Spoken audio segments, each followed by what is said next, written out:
throw my hands up and fall to my knees and just worship God, but ended up being the guy that just kind of swayed and if the Spirit really got a hold of me, what happened? Double clap. That's kind of how that ended up. So to ever end up being a worship pastor, or worship leader, that's God. So it's wild.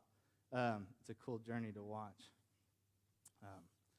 I'm really excited. I know a lot of people get up here and they're like, man, I do not want to do this. And like Carter said whenever he first came up here before we just welcomed me, that hit me hard because I'm always insecure of what I am and who I am, but I'm always confident in what God's doing. I'm always confident in what He can do through us, and the power He can have in you if you'll allow it. But I'm always completely insecure and completely afraid of where I'm at, where I stand. So it was an awesome word just to hear that before, because that was going through my mind, just, man, I am really nervous, but I am 100% confident you got it, But I'm excited. I guess I'm excited the most because anytime I get to share any part of my life that the enemy intended to harm me, to destroy me, and I get to use that to glorify the kingdom and to bring somebody else closer to God, man, that's an exciting moment. That's a moment that we can all just hope to get to, because this is a real pinnacle for my life as far as where God's taken me, and just that journey, because it's not been easy. I wish I could say it is or it was, but it hasn't been. So it's not about being on stage. It's not about anything else. It's about using your testimony to affect the people around you, whether that's up here right now in church, at work, wherever it's at. It's about using that. And sometimes that's not fun. Carter and I talked about that. Sometimes going backwards means you got to kind of trek through some old garbage that you don't really want to walk back through. You've grown out of that. God's taking you out of that. But sometimes we got to revisit, not to just remind us where we're at and where we came from, but to also remind ourselves of the glory of God and how powerful He is, but also to share and get on other people's level at where they're at, and to share with you kind of how my story has gotten me here today and has carried on to this point. When Carter asked me to talk, I honestly, anytime I'm asked to share, you can guess what it would be about, what I feel led to talk about, and that would be worship. Worship's always on my mind. I feel like God is constantly teaching me new things about worship, but I didn't really feel confident about that word for tonight, or just that topic for tonight, and I really didn't know what. I was really insecure as to what I was going to talk about.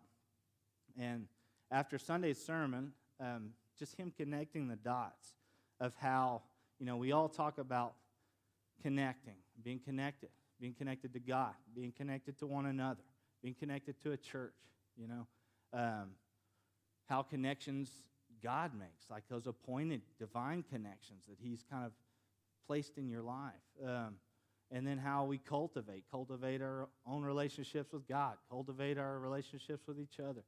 We talk about that kind of stuff, but him bringing it home about, yes, we carry it on. Yes, okay, we're carrying it. That's what we're doing today. We're carrying on. We're walking through it. But to look back and to see the eternity of that, like to see that how Ruth and what she did was destined jump down to Jesus, Like what she was doing was paving the way and making way and preparing the world for the ultimate sacrifice, for the King to come on this earth. She paved that way. And man, like that hit me, because I know the genealogy and I understand, okay, David and this, but I never really realized what she was doing in that moment and how it echoed eternity. Whenever he says that your kingdom, when he tells David that your seed will reign on the throne forever, and him saying that, like, it does. It reigns on the throne forever. He's Jesus Christ. It's His seed. And it's eternally her seed, if you look down the line. And so you can go all the way back through all the descendants and just how that got there. And that's pretty cool to me. I just like thinking about carrying on. And then I started thinking about what carried on, like what ripple was it that hit me, you know? And what ripple would I put out there that would hit other people? Like, how was my life going to affect anyone else's? So I started to think about it. And we're going to get to that. And that's what we're talking about. We're staying on topic. I'm not going to share a lot of scripture because all this is based out of Ruth. It's all based out of what we talked about Sunday. I'm just going to share with you kind of how that story affected me over the last few days and just how it reminded me of what God has done in my life through that story. So anyways, before I share much about me and just anything to do with my testimony, I want to read you a quick story about a little girl. And it says, it's a little girl that didn't say a single word until she was 3 years old. She had witnessed her mother physically abused by her father numerous times, had struggled through school, was shy, quiet, and afraid. In the second grade, her teachers finally realized that she was deaf in one ear, and she was too shy to tell anybody about it. So that led to the struggles in school. She continued to struggle all the way through school, educationally, socially. Oftentimes she was picked on for that disability. Her mother, like I said, she witnessed countless abuses. So her mother sought refuge in her times of trial in other men, dragging her and her sister along the way through several failed marriages. And along the way, God introduced her to another young little girl. And this little girl was raised in this perfect Christian environment, a very Christian home, Christian atmosphere, Christian family. Says that the young girl, like she had just idolized that family. And it says that she idolized their relationships with God. She idolized their relationships with each other. And then mostly, she idolized their ability to deal with adversity in such a positive and hopeful manner. Said this would be really her first significant connection. In her attempt to be like this family, although not understanding much of it, she would do her best to read the Bible to her baby brother every night as she put him to bed. Now seeds have been planted. Some connections are being made. Cultivation has begun. She would go on to graduate on the dean's list from a major university despite her struggles in school and with her disability. She would go on to marry the love of her life, have 3 children, and adopt 4 more. All the while doing her best to emulate her childhood friend's family, but could never seem to get the same results. With all the kids she had, the work, the stress, her and her husband would go on to have troubles of their own in their own marriage. And as not to emulate her own mother, she stuck it out as long as she could. She stuck in there. She hung in there. But eventually she would move out and take her youngest child with her. At this point, she was broken and had some choices to make. Would she move on to a different relationship like her mother did? Would she be a shy, quiet girl, go back and do nothing about it? Would she listen to the ever-so-soft voice in her head that she recognized from times reading to her little brother at night saying, "Come to me"? That girl in the story is my mother. And if you didn't figure that out, this moment in her life, what I witnessed in this moment, would forever change my life. And so, there's lots of connections you can make and throughout your life. There's lots of pivotal moments that you can say God was there. But this was the moment that what I saw changed the way I looked at adversity. It changed the way I looked at forgiveness and all these things, I could hear her cry at night and pray and just cry out to God every night in her own room. I could hear her through the walls. I watched her get up at God knows how early every morning to study. Her Bible literally looked like the messiest scrapbook you've ever seen. I mean, there were 200 sticky notes on every other page, It was it was crazy. I just to see her relentless pursuit. You know, we sing that song, just to watch it though in real life and to witness someone pursuing God over all things. You know, and I watched it change her. I watched my mother grow into something completely different. She wasn't a meek, quiet, shy, hard-hearing, you know, pushover anymore. And what I mean by that, was she still quiet-spoken? Absolutely. Does she hear any better? No. But, man, what she did in her closet when no one watched, when no one saw, when no one was giving her the credit, when she wasn't on stage getting any glory at all, what she did in her room at night changed my life forever, you know. That echoes eternity. And so, you know, I just, starting with that, thinking about kind of I think the biggest example as to what I would do in my life, that was it. You know, I can't say enough about it. I would watch her, like, she's sitting there just praying for my dad, praying for our family, watching her read a book called Power of the Praying Wife. I'm like, y'all aren't even together. What are you doing? You know, like, you're not his wife anymore. You know, like, what are you doing? But it wasn't. She never gave up on it. Even when it wasn't there, she still wasn't. And I can't, like, I know there was all kinds of things that happened. I could go on, but this is what I witnessed one-on-one. This is what God exposed me to. And I wish I could tell you that at that moment, I saw the power of Christ and I followed. Instead, I got mad. I got jealous. God just took my mom. He'd already taken everything else. She's all I got left, you know. And now she's seeking him over me. He's more important than me, you know. I mean, I'm just being downright honest. I was pretty upset. I was pretty angry. And we talked about abuse. Her father was abusive. And that starts with anger and temper, all these things that I started to see flare up in me now. And guess what's carrying on? Instead of what she did at that moment, what he did all those years ago was carrying on through me. I was carrying that out. I was carrying out verbal abuse to everybody and anybody I could abuse. I was trying to be everything opposite of what you would want to be. I went down a dark path very quick. Some people were surprised. I just like, is that the same kid? The same way after, you know, I just went down this path so quick. And just started doing everything I could possibly do that was wrong for you, that was bad for you. Because guess what? I was angry and I was going to punish everybody and anybody else around me. And I did not care about my life. So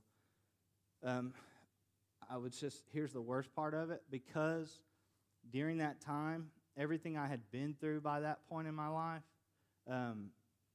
you know, I can go through it all, but I'd rather not. It's just at that point in my life, I'd gone through separation of family. I was a baby of 8. I was now the only one at home, so I had nobody. They weren't really coming home or anything. It was just a very lonesome time. The man that I looked up to the most committed suicide. My best friend left town and moved to Austin. I mean, I can just go on and on. The thing was, as tough as that was, and as young as I was to have witnessed a lot of struggle and pain like that, it was an out for me.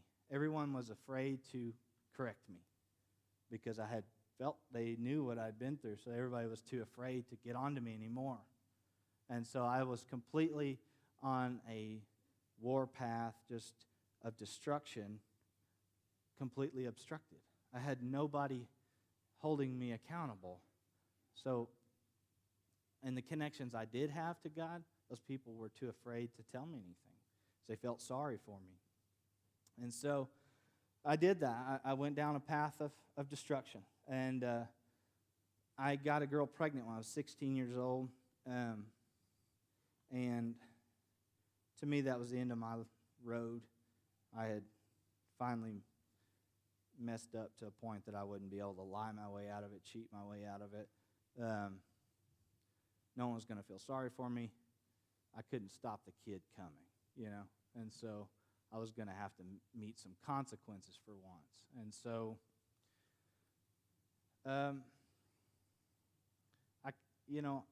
I honestly, because of my mother's, both my parents, just their commitment to the relationship through the destruction, all the bad stuff, and how they grew back together and how they repaired a terrible relationship and fixed things, that I had the thought in my mind that I could fix it, that I could ride this out, I can make this work. And I did for a long time. I did my very best to make that relationship work, to try to hurry and grow up and be a dad.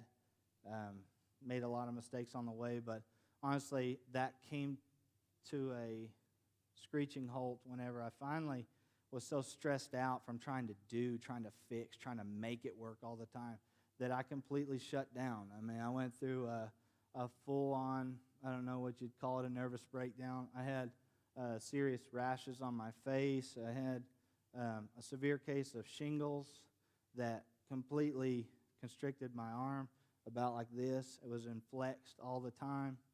And I went through severe pain, tons of pills. I mean, and that was it for me. Like, that was where all the trying to make things go right kind of hit ahead. I hit the wall and was just like, okay, I've got to get out of this. This is poisonous for me. It's not about who or what. It was about, I had put myself in a situation and backed myself in a corner that I couldn't get out of. And I was so used to being able to fix things and hide everything really well that inside I was just churning, burning, hurting. And finally my body responded to that type of stress. And I had to get out of that relationship for a minute, and just like my mother did, I got isolated. I didn't have a lot of choice. My outlet was always sports. I always did physical stuff. Well, I can't. I've got, my good arm is gimped. Not only that, I'm in severe pain. That lasted for 8 straight months. I was on every kind of pain drug you can imagine. A zombie 90% of the time. What I do for a living is physical. I use my hands. I cook every day. Well, I can't do that. I can't even go to work. And because, I don't know what you know about shingles, but after about 30 days, usually the rash goes away. Well, I had what's called post-repeat neuralgia. Well, that's just your nervous system lying to you, basically. It feels like it's got shingles, and you don't anymore. So there's no virus there. There's nothing to show. So you have nothing to show anybody, and you're in severe pain. You say, who are you going to cry to? Look at this big old brute. You got nothing. I got nothing to show you. I mean, I can't explain it. My arm's jacked up, and I cannot, sleep at night. The only way I slept at night was to get under hot water, under as many drugs as I could handle without vomiting, and then basically sleep until the hot water ran out, and then I would be back awake. And so what I'm talking about is not about anything about people feeling sorry for me or that situation, but what happened in that moment was I was alone for the first time in my life. Alone. When I mean alone, is I was like, there is nobody. There's nothing. There's no one to go to, really. There's nothing. So in that moment, I had my choice. I was completely broken down physically. I was completely broken down emotionally. I just lost everything I'd invested everything into, my family. The one thing I didn't want was a broken home. I thought if I could just tough that out, and I ruined that. And so I'm just broken. I'm emotional and don't really know where to go from there. Well, there's 2 things that I haven't tried at this point, because I'm a doer. I'm a fixer. But there were 2 things I hadn't tried going back at that point, looking back at the examples set for me. And one was to do what what the guy that I looked up to so much did and commit suicide, or to completely break down and do what my mom did. Well, remember, I told you I was mad. I wasn't real happy my mom did this. I didn't really want to fix our family, you know. The last thing I wanted to do was to emulate her or what she did because I was mad. But at that point, God had broke me down to such a point where I saw what she did not as weakness, but as strength. That forgiveness was not weakness. That going back to a man and showing forgiveness was not because she was weak and meek and soft and all these things. It was because she was stronger than we were. You know? I started to see the power of Christ was much bigger than what looked like toughness. Because guess what? I tried to be tough. I tried to get out there and be tough. I tried to fight. I tried to do all these things and be a tough guy. And for the first time, I saw what tough looked like because I didn't have it. I didn't have the ability to forgive. I didn't have the ability to tell myself no. I didn't have the discipline to sit down and seek God in the way she did. All these things, I can go on, but I found out for the first time what tough looked like, and that was my mom. And because I looked up to tough, hey, guess what? I'm going to try that kind of tough. I'm going to seek that life, the life of love and gentleness, because honest to God, that's who I was born to be. It was who I was as a little boy, you know. But I had through life circumstances, let it change me and turn me and mold me into something that was not even close to who I was as a little boy. And I think it's funny how when God re-identifies us, we start to become what He began with. You know, we go back to the little boy that you were in the beginning. Because I was soft, I was tenderhearted, loving, kind, all these things, and I lost that because I was angry. And that's easy to do. So I had that choice, and not because a lot of people have opinions on suicide. My opinion was if I hadn't have seen the ripple effect that had on a family and on me, that probably would have been an option for me. But because I had seen how it damaged other people, my heart couldn't do it. I didn't care about myself because at that point I was just about sick of myself. I just about had it with me.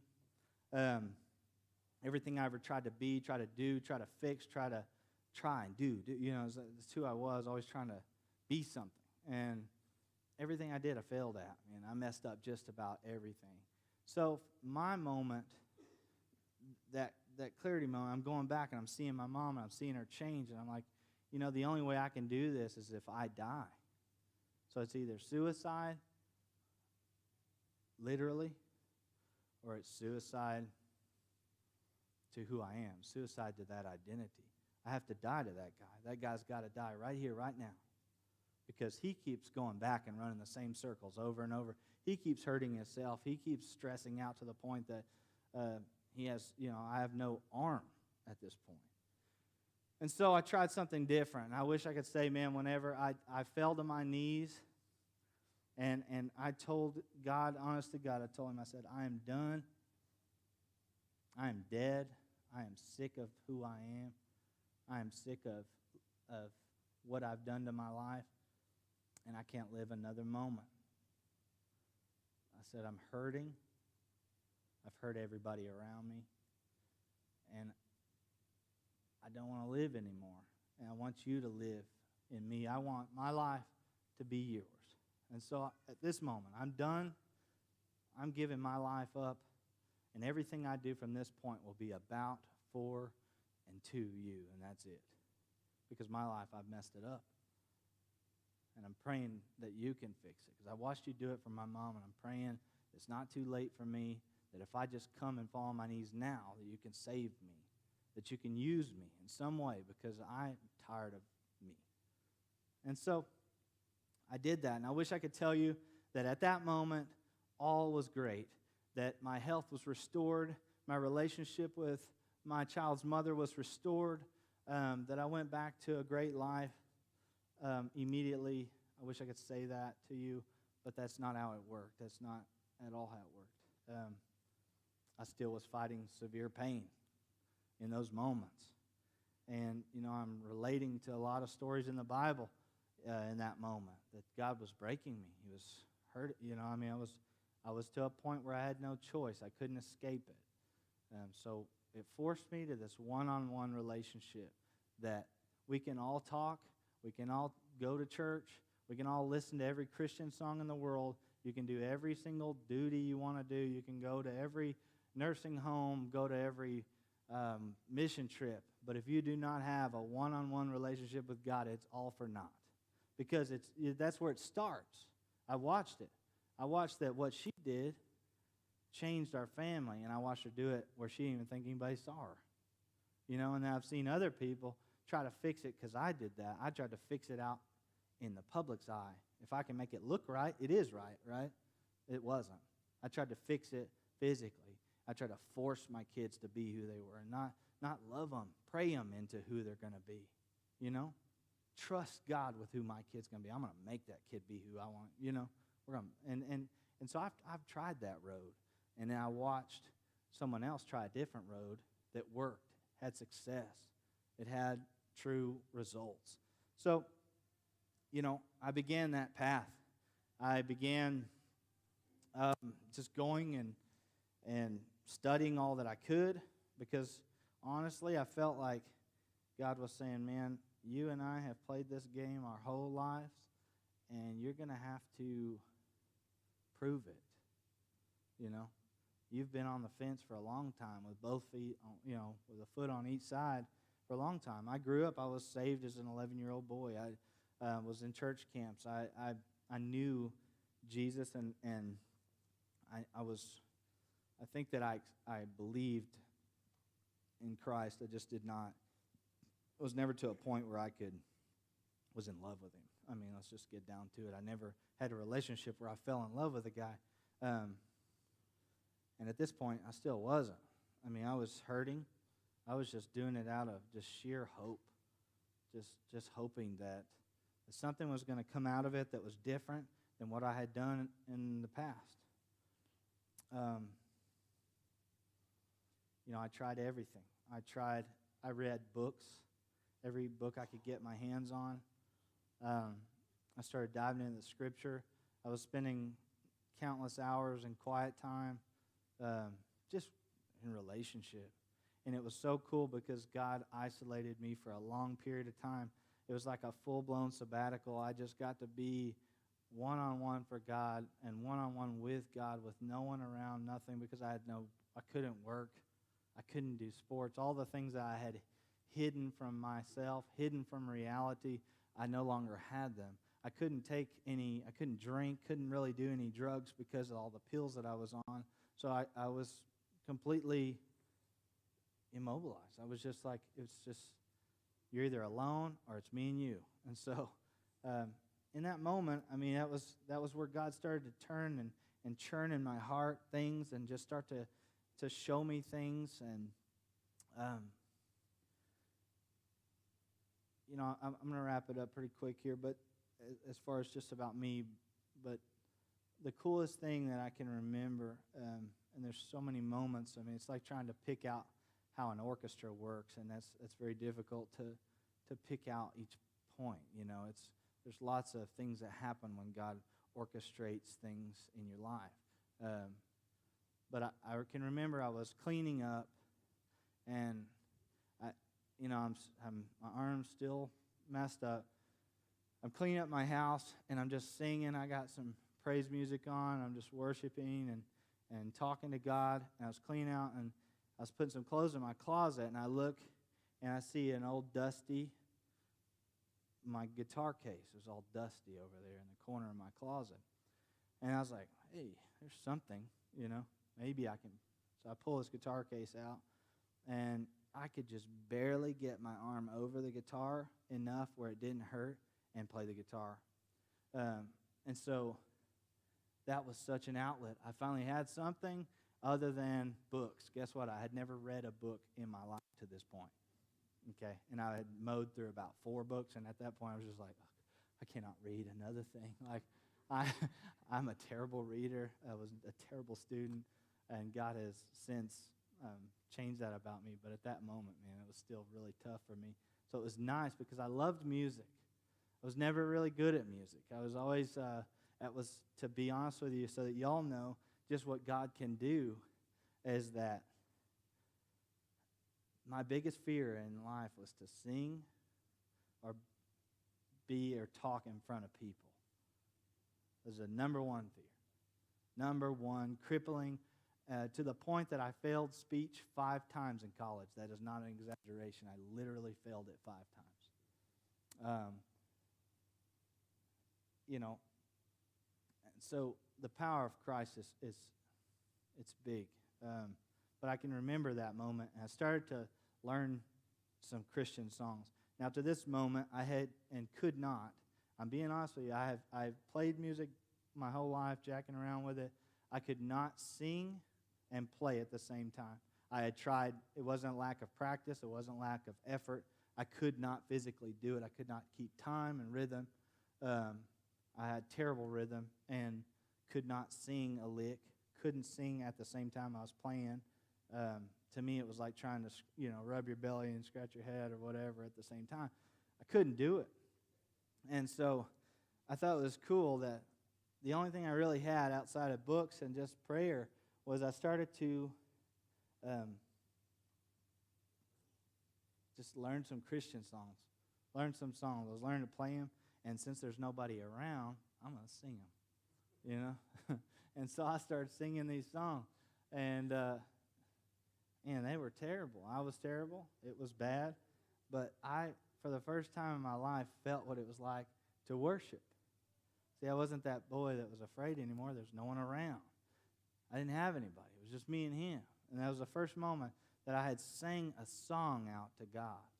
Not to church, not at church, not at church camp, not because it was the right thing to do or looked right, but because my heart adored what he was doing and stirring inside of me, because I felt worth for the first time. I started to feel the things that he was doing, and so I started to sing out to him. I didn't care what it sounded like. And that is the root of worship, That's off the topic. That's not where I'm going with this tonight.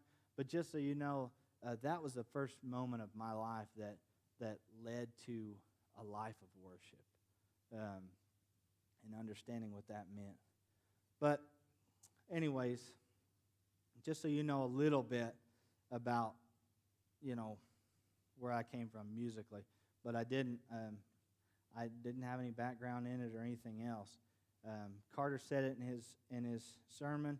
He said, and I don't think he even meant to really, it wasn't really on the topic he was going Sunday, but it was another thing Sunday that God was like giving me little tidbits, was just he was saying that when cultivation is preparing you for a door to open, and that cultivation that was happening, see, I had no intentions at all of ever being in front of people leading worship, but I had every intention of worshiping God.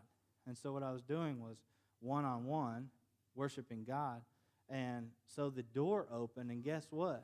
I'm prepared. Why was I prepared? I had no business picking up a guitar or singing because I was terrible. I had no business doing that. There was no sense in that, really. For me, I hadn't picked up a guitar in years, really. It just shows you that when you start cultivating a relationship, God's going to re-identify you in a different way. Because, like I said, I had to die to myself. Guess what I had to die to? Fear. I had to die to that fear because I was afraid, missed my opportunities at church camp. Missed that because I was too afraid to worship, man. God only knows how many opportunities I missed because I was afraid of the way someone else saw me, because of not looking cool or whatever it was. How many opportunities did I miss because I was afraid? So I had to die to that. That guy no longer lives. God's saying, hey, you said it, man. You said you were going to die. Here it is. Here's your chance. Okay, right in front of everybody, just go die right in the, that's basically what I had to do, was get up in front of a bunch of people and let them watch me surrender to God completely. And I'll tell you, there's no more liberating thing you can do than to put all people aside, to put all fear aside, put all your identity aside, and allow God to just be with you in that. Just be. Just live right there, Because there's nowhere to go. You can't walk off stage in the middle of a worship service, You're kind of locked in. So it's just you and him. You have to depend on him. You got to be in there with it. And so, just as far as that, how God took me to that point, but The main point that I want you to gather from this is just how far back we can go. You know, a little girl's family, and God only knows what encouraged that family to be that way, but it stirred something in my mother's heart to where whenever her family was broken, she sought that out. She sought God, and because of what she did in that moment of trial, she encouraged me, and that didn't pay off for many years.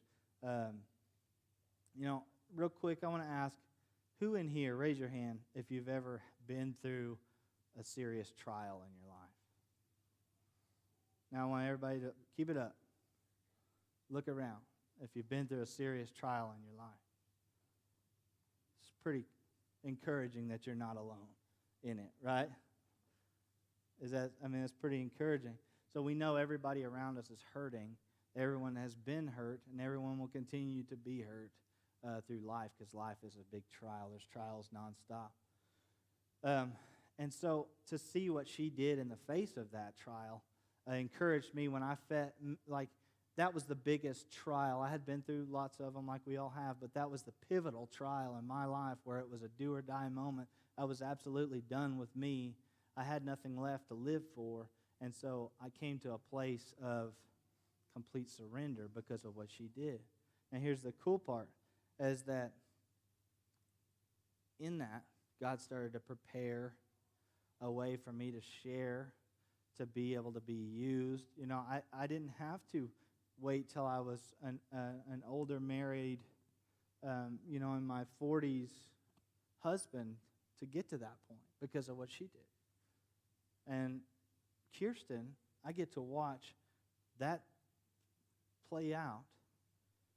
Anybody who doesn't know me, Kirsten's the 16, when I was 16, that's the product of that. And so to show you what God can do and how beautiful He can make our mistakes, I can't go there enough, because to do what she just did earlier, like just to lead in that is hard, y'all. I know it doesn't seem like it, but doing that, playing it, keeping the temp, all of it is hard. And there's people watching you and all that, and you're just trying to get to a place with Jesus while all it's happening. It's so hard. It's hard. And to watch that happen to a 16-year-old kid, guess what I was doing whenever I was 16? Wasn't that? You know? But because of what happened in her life, I got to be a late 20s man that got a second chance, that gets to lead worship. For God's sake, are you kidding me? If y'all knew my past, to know that I get to lead worship, lead anybody to anything that has to do with Jesus, man, it is humbling to know what God can do with broken things. You know? It's awesome to see that, that he is so powerful. And it's not what we do. It's the moment that we surrender to what He's doing. If you'll just accept that ripple that's coming your way and know that your ripple is going to touch somebody. And that's the biggest thing, is that what happened then, what's happening now, it will affect Kirsten's kids' kids, and who knows, my great-great-grandchild could be T.D. Jakes. You know what I mean? We don't know, right? I'm just saying, you never know. Never in a point in Ruth's life did she think that Jesus was going to be a product of something she was doing. She was doing it out of so many different reasons, but she's just, in that moment, she's just serving. And watching that ripple effect happen, because it ripples for eternity.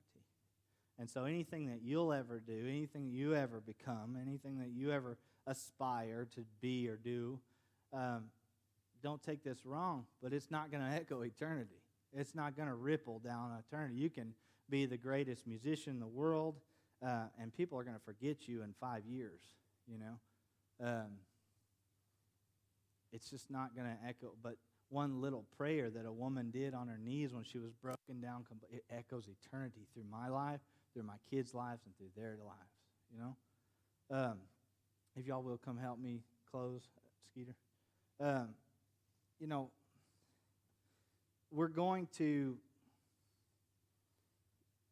be connected to something. We're going to cultivate something. And something is going to carry on through us and through the people around us. You know, that's inevitable. You don't get to choose that part.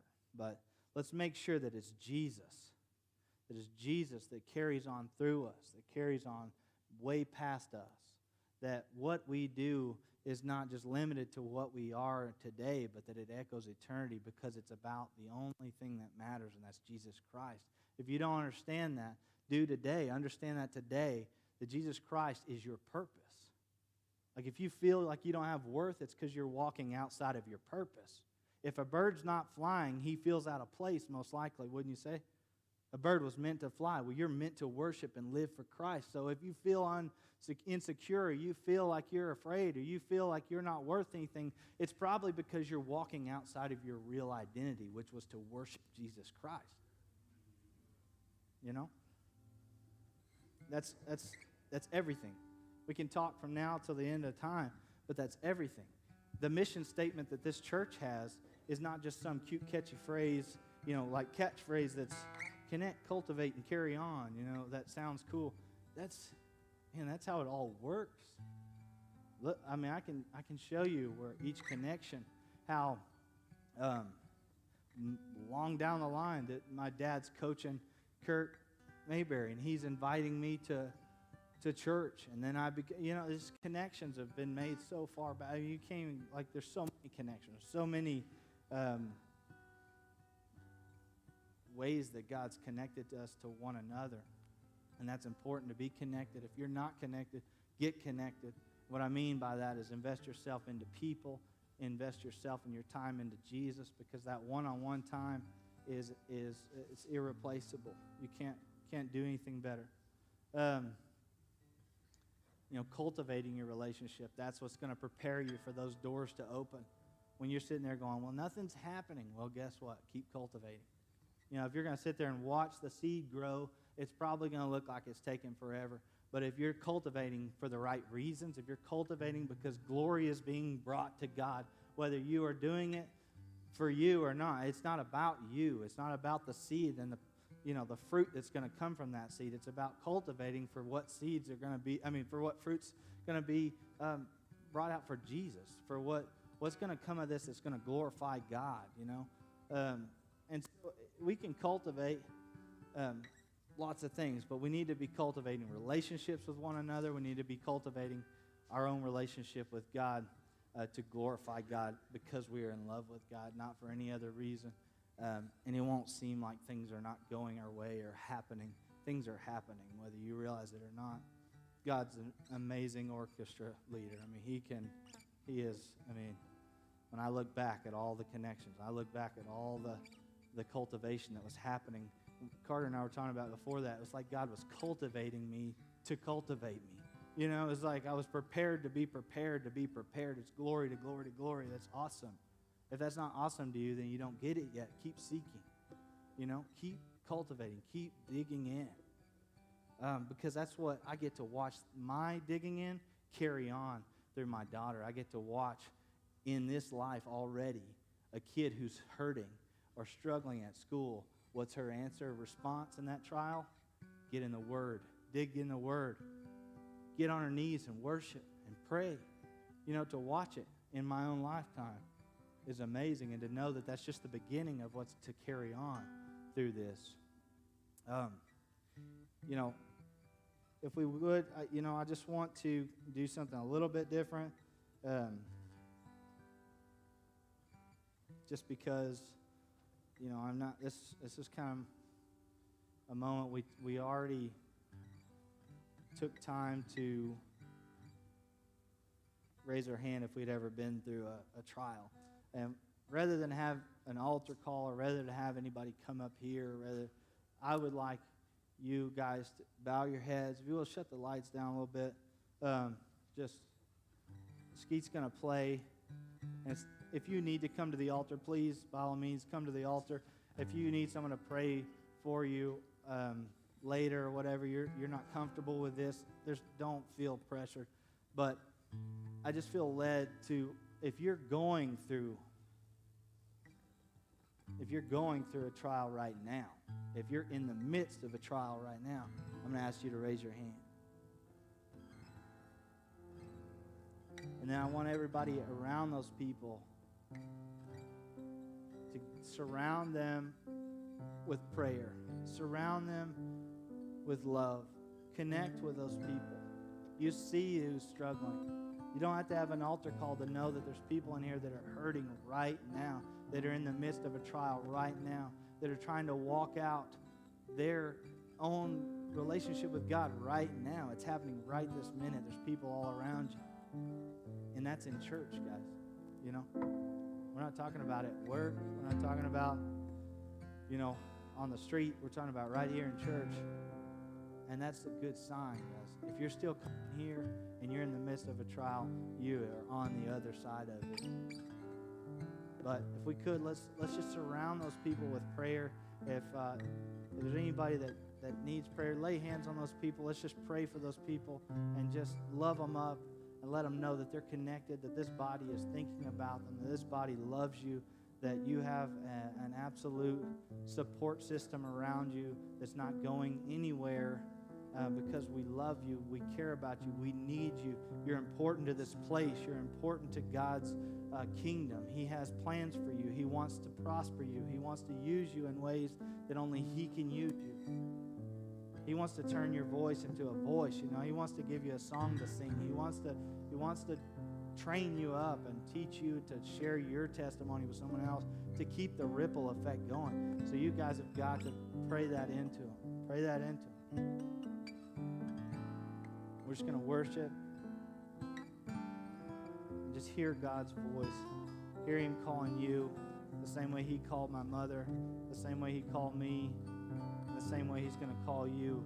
And His voice is soft and quiet, just asking you, come to me. All who are weary, come to me. If you're tired, if you're broke down, come to me. He's begging. It's easy. Let's just worship.